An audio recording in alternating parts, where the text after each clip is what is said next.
There's a lot of people that have a lot of negative stuff to say. There's a lot of people who have a lot of opinions. But when you prove them wrong, you really don't have to say to them. That video clip is what New York City Mayor Zohran Mamdani posted in the wake of a stunningly successful primary night for a slate of candidates he endorsed.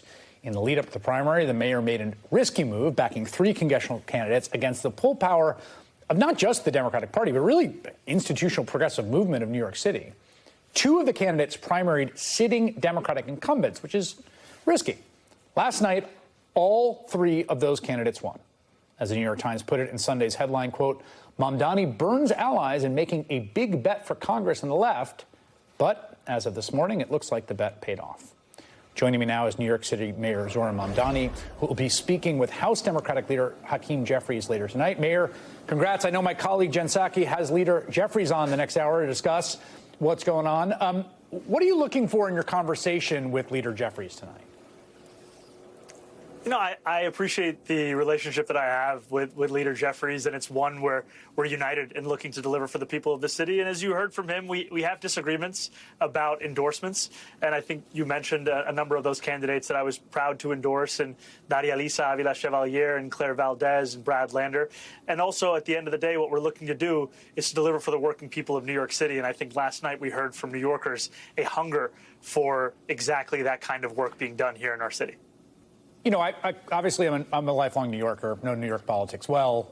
I should disclose that my brother actually worked on the Lander campaign, which I basically didn't cover for that reason in the run up to this entire race.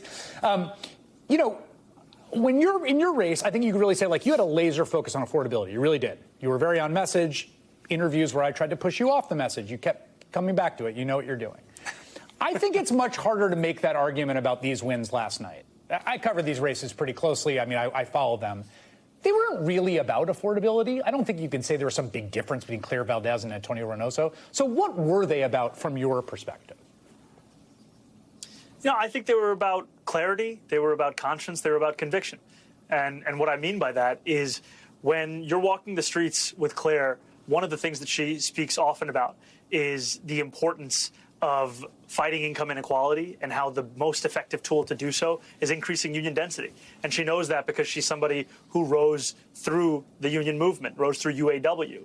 And this is somebody who has also made clear time and time again that we need to have a foreign policy that is not, as Daria Lisa would put it, investing in bombs as opposed to in babies. And I think what you've seen from New Yorkers, whether it's in Brad's race, Daria Lisa's race, or Claire's race, is an exhaustion with status quo politics and a desire for something that actually responds to the needs that they have in their own districts. In some of these districts we're talking about, you know, especially in Daria Lisa's case, this is one of the poorest congressional districts in the United States of America. The other night when I was walking with her through Harlem, we met a man coming out of a bodega who had his hands full with Huggies that he just bought. And in that same moment, she and I are having a conversation about how our government has spent more than $30 billion in bombs for the Israeli military to kill civilians, whether in Palestine or in Lebanon. And it just speaks to what New Yorkers are tired of and what they want to see. They want to see people who are willing to not just stand up to the federal administration, but also stand for a vision of working people at the heart of it. There's a lot of folks, I would say, in New York who, let's say broadly in sort of pro-Israel coalition, I think that's how they would describe themselves, who view last night as about that single issue. Basically, what they will say is, particularly if you look at Goldman and Lander, like, this was really about Israel, and it was motivated by people's feelings about Israel. And I think the pro-Israel folks would say, you know, their anger, their rage. Some even say it's anti-Semitism. I don't necessarily sign on to that, but do you think it was, like, fundamentally, is that what it was about the people and the Democratic Party supporting fundamentally or not doing enough to oppose the actions of the Israeli government over the last several years and continuing actions in Gaza? I think that played a major role. And it played a major role because New Yorkers have had to watch as tens of billions of our tax dollars have been spent on bombs that not only shred international law, but also the lives of civilians. And what they've seen is that while it is a Republican administration that is doing it now, it was also something that was bipartisan and continues to be. And I think there is a desire to see a politics of life be at the center of what we are fighting for. And, you know, I think if you're looking at Brad and his race and his candidacy, he led with such a humanity and in many ways an embodiment of what Mr. Rogers would speak about in the actions of a good neighbor. And he would speak about the fact that he is going to Congress not only to fight against bigotry, whether it be anti-Semitism or Islamophobia, but also to make clear that he is going to fight against the occupation, against the genocide. He's going to co-sponsor, as well as Claire Valdez and Daria Lisa will, the Block the Bombs Act to stop our federal government from sending those kinds of shipments to the Israeli military. And I think that's what's in line with what so many New Yorkers are desperate to see. And all of this is all the more difficult for a New Yorker to accept when at the same time they're having trouble affording life in the nation's most expensive city. At the same time as we're greenlighting tens of billions of dollars for Netanyahu's wars, we're being told, sorry, we just can't help you make it a little bit easier to afford your rent check or your groceries or your childcare or even your public transit. And I think that what we saw is that New Yorkers were fed up with a status quo of our politics where we're stuck explaining why this is the best we're going to have, as opposed to advocating for the working person who's being left behind by that same status quo. I just feel duty-bound to point out the federal government budget is like trillions of dollars, depending whether you account for security. So in the grand scheme of things, I mean, you're right. There's been about $30 billion to Israel. There's lots and lots of billions of dollars that could be found for those things, even if we were to continue.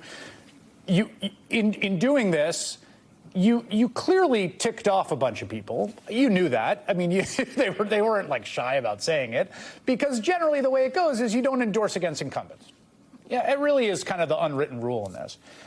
Tish James, who was a very vocal backer of yours when you were running for mayor, and even a backer of yours when I think it was pretty politically controversial to be so, had this to say. She said she and other political leaders she's spoken to are disappointed in Zohran Mamdani. All of us are a little frustrated with the Democratic Party, but you don't blow it up. That's what MAGA has done. What do you say to that? I think what is the Democratic Party if not its voters? And what we saw yesterday evening were Democrats across the city turning out and voting for a new kind of politics. And I've been clear time and time again that I believe the only majority in our country is that of the working class. And what we saw is that a focus on the working class, whether it's from Claire, whether it's from Daria Lisa, whether it's from Brad, is the kind of focus that New Yorkers want to see. And I have a deep amount of respect for my friend Attorney General James, and I also believe that these are the kinds of candidates that we need to see in Congress, as well as the 5 state legislative candidates that I endorsed that also won yesterday evening, if we want to truly fulfill the affordability agenda. And, you know, as I'm speaking to you, Chris, it marks 1 year since I won the nomination to become the Democratic nominee for mayor of our city. And I made a promise to New Yorkers that I'd use every tool at my disposal to actually transform the city into one that they could afford. And one of those tools is using your political capital to ensure that the people who will fight hardest for that same agenda are going to be there, whether it's in Albany or whether it's in D.C. And I'm so excited to say that in yesterday's 8 different campaigns that we endorsed, we saw 8 different victories for exactly that same message. On that point about the working class, and I just want to be clear here, like, you win, right? Like, these were winning, like, all 8 won, and different winning candidates assemble different winning coalitions, particularly in primaries. But it also is the case, and you can go down to the census tract level, or you can look at the different parts where there is a correlation between the success of the candidates you backed and higher degrees of college education attainment and even higher degrees of household income in those areas, right? I mean, you can run the numbers. The Times had them today. In the Bronx, which I know pretty well, my home borough, Daria Lisa was lost by 30 points to the incumbent Adriana Espaillat in that part of the borough, which is a very poor part of the borough.